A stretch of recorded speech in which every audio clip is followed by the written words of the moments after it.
Students, this is Mahesh, your social studies teacher. So ఈరోజు మనము map పాయింటింగ్లో తీసుకున్న అతి ముఖ్యమైన విషయం ఏంటంటే ప్లాటివ్స్ లొకేట్ చేయడం. సో ఈ ప్లాటివ్స్ చాలా ఉన్నాయి ఇండియాలో, బట్ కొన్ని అతి ముఖ్యమైన ప్లాట్స్ మనం ఎగ్జామ్ పాయింట్ ఆఫ్ వ్యూలో సెలెక్ట్ చేసుకున్నటువంటి ప్లాటివ్స్ మొత్తం 6 ఉన్నాయి. అందులో Malwa plateau, Chotanagpur plateau, Bundelkhand plateau, Baghelkhand plateau, Deccan plateau, Tibetan plateau. ఇవి తరచుగా మనకి ఎగ్జామ్లో రావడం జరుగుతుంది. ఇందులో మనము మ్యాప్ పాయింటింగ్ చేద్దాం. First one Malwa plot.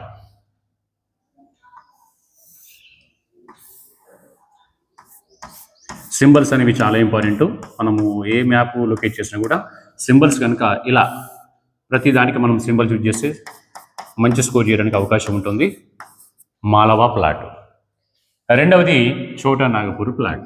ఇది మనం జార్ఖండ్ ప్రాంతాన్ని లొకేట్ చేయాల్సి ఉంటుంది. జార్ఖండ్లో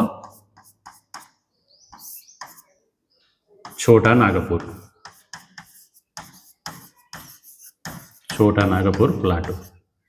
థర్డ్ వన్ బుందేల్ఖండ్ ప్లాటు. ఇది కూడా మనకి మధ్యప్రదేశ్లో ఉంది. బుందేల్ఖండ్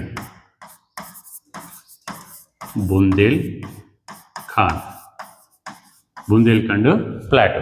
ఆ తర్వాత మనకి fourth one Baghelkhand plateau. So ఇది కూడా మనకి మధ్యప్రదేశ్లోనే ఉంది. బాగల్ఖండ్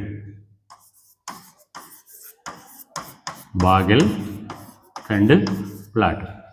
సో అలాగే fifth one Deccan plateau. South ఇండియాలోనే లార్జెస్ట్ ప్లాట్ ఏదంటే దక్కన్ ప్లాటు. మనం ఇలా సింబల్స్ కరెక్ట్గా యూజ్ చేసి కనుక మనం మ్యాప్ పాయింటింగ్ చేసినట్లయితే మంచి స్కోర్ చేయడానికి అవకాశం ఉంది. దక్కన్ ప్లాటు.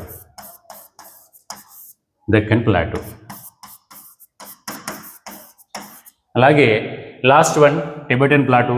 ఇది మన ఇండియన్ ల్యాండ్ మాస్ మీద లేదు, ముఖ్యంగా ఇది చైనాలో ఉంది, పర్టికులర్గా టిబెట్లో ఉంది.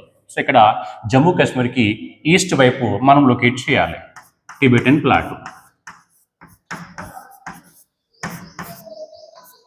ఇలాంటే మనం సింబల్ యూజ్ చేద్దాం. ఫస్ట్ ఇక్కడ సింబల్స్.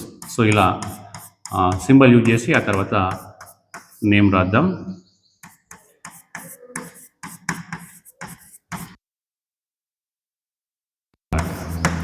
సో ఈరోజు మొత్తానికి మనము ఒక 6 ప్లాటివ్స్ ఇండియన్ మ్యాప్లో లొకేట్ చేయడం జరిగింది. Thank you.